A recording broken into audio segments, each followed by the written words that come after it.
welcome to another Horror Review Sunday. This week and next week we will be discussing these two movies. Oh, that's upside down. Blooper reel. Alright, Wolf Creek 1 and 2, that's what we will be discussing the next 2 weeks. So, Wolf Creek 1 and 2 are directed by Greg McLean, who directed Rogue, the alligator movie, and directed Belko Experiment and some other things, but those are the two that really stood out to me, was Rogue and Belko Experiment, which I really enjoyed. Belko Experiment, I wish they would have went further with the violence in that one, with that premise, like you would expect, like gore and just tons of crazy kills, people just beating the shit out of each other. They could have went way further with that one. I'll have to review that movie at some point. But yeah, so let's talk about Wolf Creek 1 and 2. So, these are Australian slasher flicks where this guy likes to pick off tourists because he hates tourists. He's like a xenophobe. He doesn't want any foreigners in Australia. He wants to keep Australia tourist-free. He hates the sight of tourists having fun, drinking, and taking shits in his fucking backyard, as he says.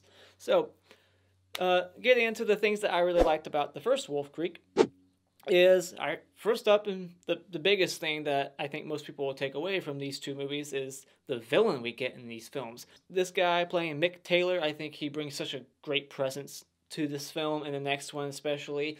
He has really funny, moments here and there, especially when he's like driving down the road chasing after them, and he like looks over at the girl and he's like making these faces. He's just having a blast with the role. You can just tell he's having a good time. Just love his wit. He's just so psychotic and nuts that you just can't help but almost root for him, even though he's a crazy son of a bitch doing awful things. So there's lots in this movie. There's lots of like aftermath gore, but there's not like on-screen like kills or anything. There's not gore in that area. It's more like bodies on the wall, things that this guy's done in the past that are scary to look at. Like, oh my god, this is what he did to these people, and I can only imagine what he's going to do to them. So there's like some good aftermath gore, but there's not really good kills or anything. This one's going for more of a grounded, realistic approach where it's not going to be like over the top violent and just him ripping guts out of people. This ain't no like Victor Crowley or anything, so don't expect that type of level of violence. This one's more like grounded. But yeah, good aftermath gore, some good tension in moments, especially like that one scene when they have to like ditch the car and he's like standing above them. They have to be quiet. There's some good chase sequences in here. So I thought those sequences were pretty good, intense, and some smart character decisions with this one girl whose name I forget. I think it's like Liz. The one with the hat. I'll call her Hat Girl. She makes some smart decisions. She has some like Laurie Strode-esque moments where you're like, oh my god, please, you got the guy on the ground, beat the shit out of him, stomp his head in. But of course, it's like a typical slasher. They get the killer on the ground, and they're not going to finish them off. They have to just run away. But she does some smart things. She does things to distract the killer that I really appreciated. She actually like gets a weapon, starts loading it. So I appreciate that because you know how annoying it gets us, as a slasher fan, when you see slasher after slasher, just people not trying to find weapons, and they're just making dumb decision after dumb decision. I felt like for the most part, she was realistic in what she was doing and with her planning and strategizing. And I like that the killer uses a gun. He has a sniper rifle and he's a crack shot. And like I said, I like that this is more like grounded. It's gritty. It feels real. And as for anything I didn't really like the camera work, like the way this movie was shot. Like I like the way it looks. Like I said, I like that feel. But I don't like the way the camera moves around. It almost felt like it was a found footage movie. Like the camera was a character in the film.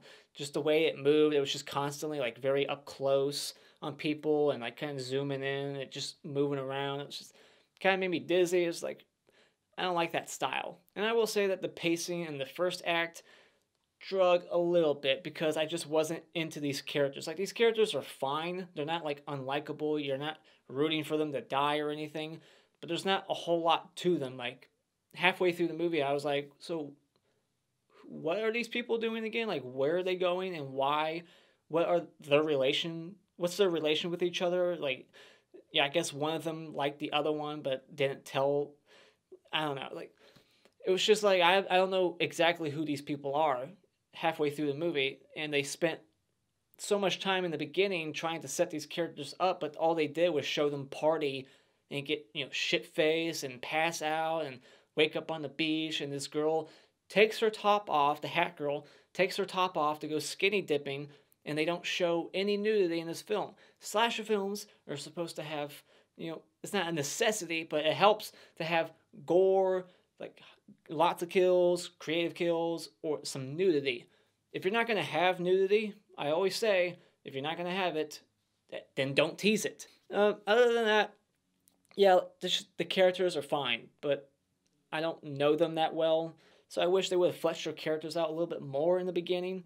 Maybe give them more personality. Like, they're fine, but at best, that's it. It's like, I didn't care about any of them too much. And it's only 3 characters in the whole film, but outside of the killer.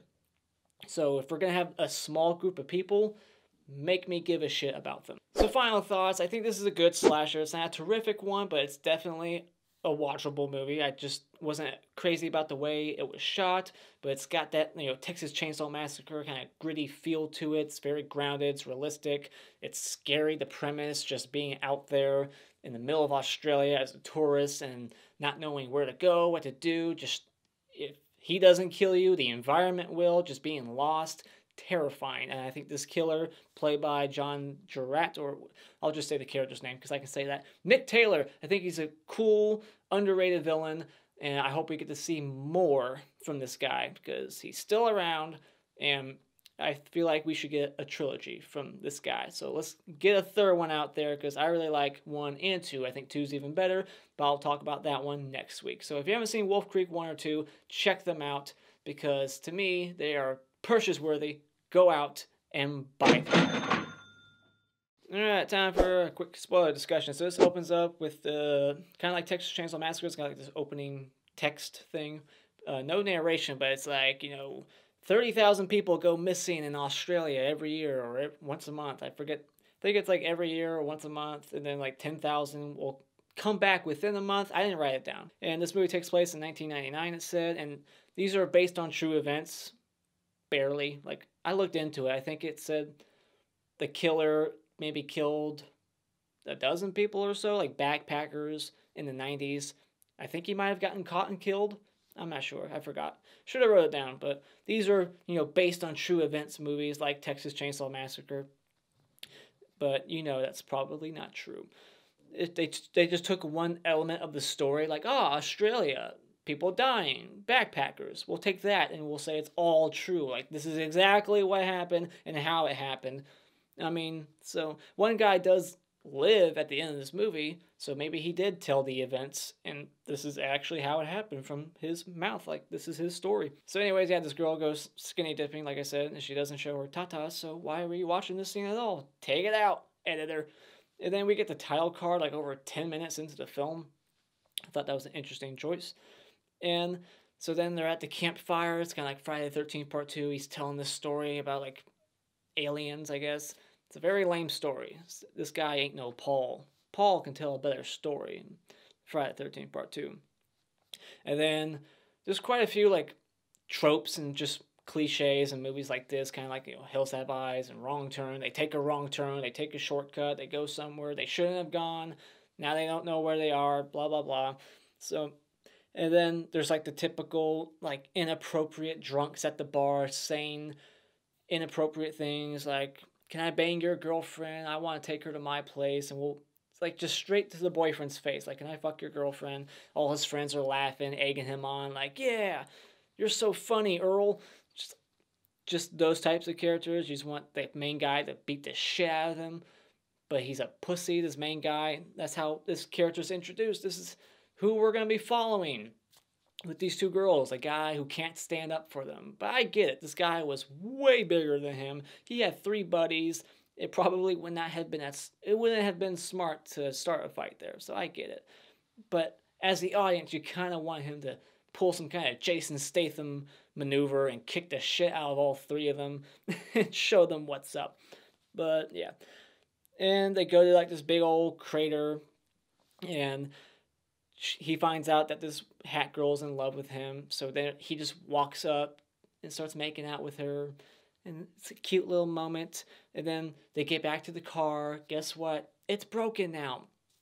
And so are their watches for some reason. I didn't get that. Like, their watches just stopped. Like, it's a Conjuring film. Like, oh my gosh, the watch isn't working no more. If you ever have a car that's working perfectly fine, and then you come back to it a couple hours later, and it's just broken, you know you're about to die. All right? Somebody fucked with your car on purpose. But he just bought that car like that day for like $1,500 off some lot. I can't speak today. He just bought it off some cheap lot. So I guess he probably just chalked it up to, oh, it's a piece of shit car. Nobody's messing with us. But yeah.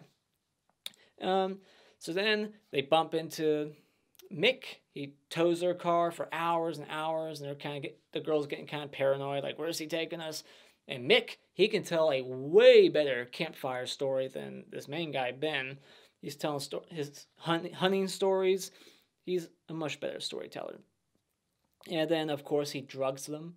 So they all pass out, and then the girl wakes up. She's hogtied and gets a piece of glass and cuts herself loose, escapes, sees her friend getting tortured, and then she sets up like this, distraction. She breaks like a lantern and blows up the car, which, if I was the killer, you would know, like, this is a distraction, right? But he seems none the wiser. He thinks that it just happened on its own. But she goes in, tries to free her friend, and then she gets the gun, she points it at the killer, and it's loaded, and she, like, fires it, not even aiming. Like, she's just, like, firing from the hip. And then shoots him right in the neck. Like, it grazes his neck conveniently. Like, the movie could have been over right now. She just would have, like, aimed it at his chest, at his face. But no, she hits him, like, barely in the neck. Of course. And then she has him on the ground. This is her, like, Laurie Strode moment. She could, like, stomp his head in. Because she's, like, trying to cock the weapon, but she's not good with guns. So she doesn't know how to work it, so she gets kind of frustrated, and she starts, like, pathetically, like, hitting him on the back. The back? Why not the head? She hits him, like, 2 times on the back. 2 times. And the way it looks when she's doing it, and there's, like, no sound design added to make it sound like there was, like an oomph to it, like, it doesn't sound like, it sounds like she's barely hitting him. It's like, poof, poof. It's like, really? Just little love taps on his back. It made me laugh. Like, she could have hit him in the head. She could have stomped his head, looked for some other weapon on the wall. I'm sure there's something there. Like, she's, like, walking around his body looking for car keys, but she's doing it, like, very quietly, like she thinks he's still alive. If you think he's still alive, then stomp his head in. Kill him. Like, he just had a knife, too. So I'm sure the knife was, like, right there next to his body. She could have grabbed that, stabbed him to death, do something. Jesus Christ. That's, like, the one frustrating moment in the whole movie. They drive off, and then they come to, like, this big old, like, cliff, just the end of the road. So, and then they see, like, lights in the distance. He's coming towards them, so they get out of the car. They gotta push it off the cliff so he doesn't know that they were there, but he still pulls up, sees their car, the car that they stole at the bottom of the cliff. They're, like, hanging on the cliff underneath him. Chick's making noises. Very tense scene. Probably one of the most suspenseful scenes. I really like that scene. She needs to learn how to whisper, too. Like, just moments where he's, like, in the distance. It's a very open area. I'm sure what she's saying is echoing. And she's just yelling, like, fuck! It's like, shut the fuck up. Like, not even a minute ago, you were telling this chick, like, shh, don't make noises, because he's, like, right up there.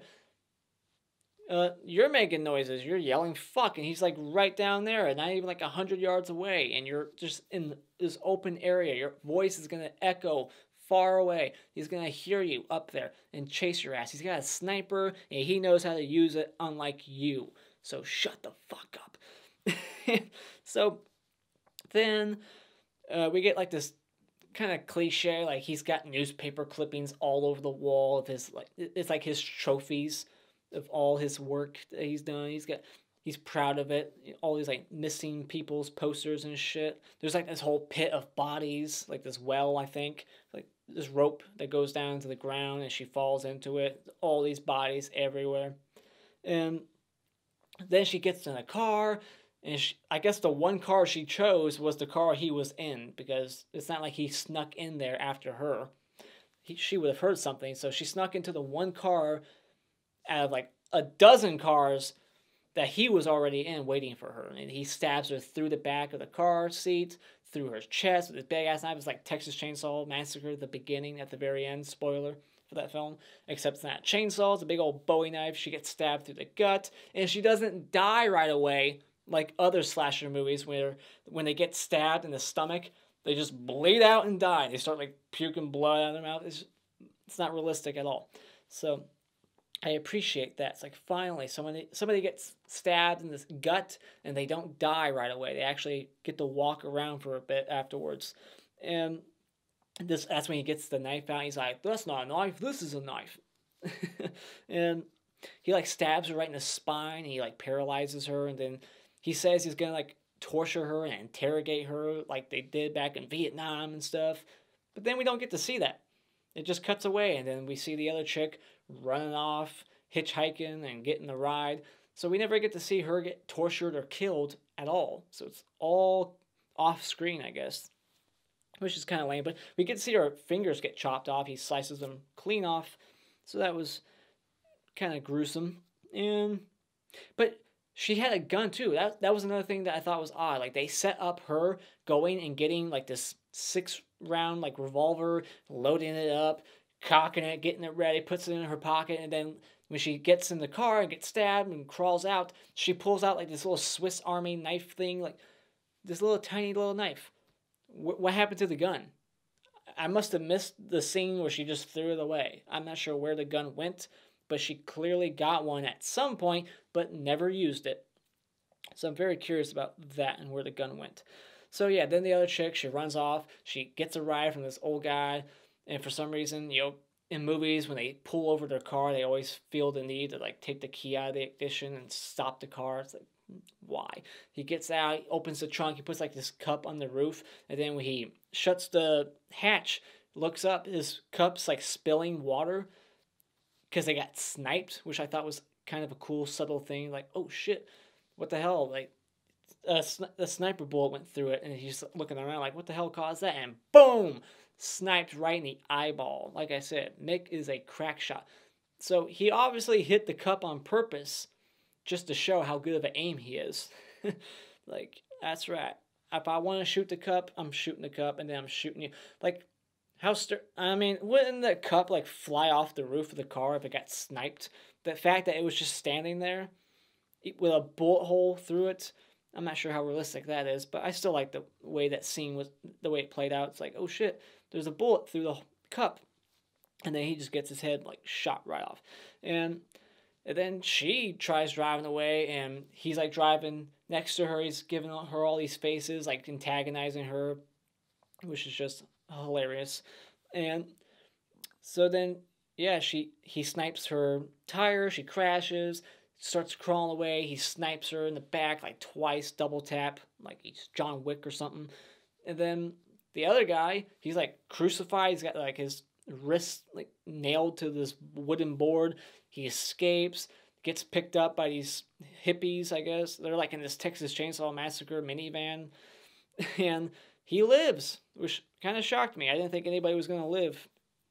And the killer just gets to walk into the sunset, literally, like, into the sunset, and disappears. And then there's, like, the ending text that pops up, and it's like, the bodies were never found, blah, blah, blah. He's still out there. And then it said that the survivor is still living in southern Australia. It's like, I would move out of that country.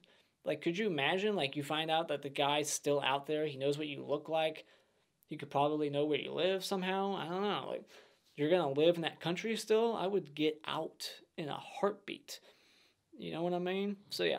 That's the end of the movie. The best kill in this movie for me was the cute girl, Kristy, who gets shot twice. Thought it was mean-spirited. Really like that. Because I'm sick. And then the Mr. Twig Award for the lamest kill is the hat girl, who gets stabbed in the car and then crawls out and gets her fingers chopped off. And then we don't really get to see her die. She kind of just dies off camera. And the best scene in this movie is when the girls escape and then they're hanging on the cliff and they push the car off. Just like that scene because of the tension building. The cutest girl in this movie for me was Kristy. the girl who got sniped twice. So yeah, that was the cutest girl for me. And those are my thoughts on the original Wolf Creek. We will talk about Wolf Creek 2 next week. So I'll see you there. What do you think about this movie? Let me know in the comments below. And as always, if you like what you see here and you want to see more, hit this like button. I really appreciate it. And become a subscriber today just by clicking on my cartoon face in about 5 seconds. And until next time, I'll be the same.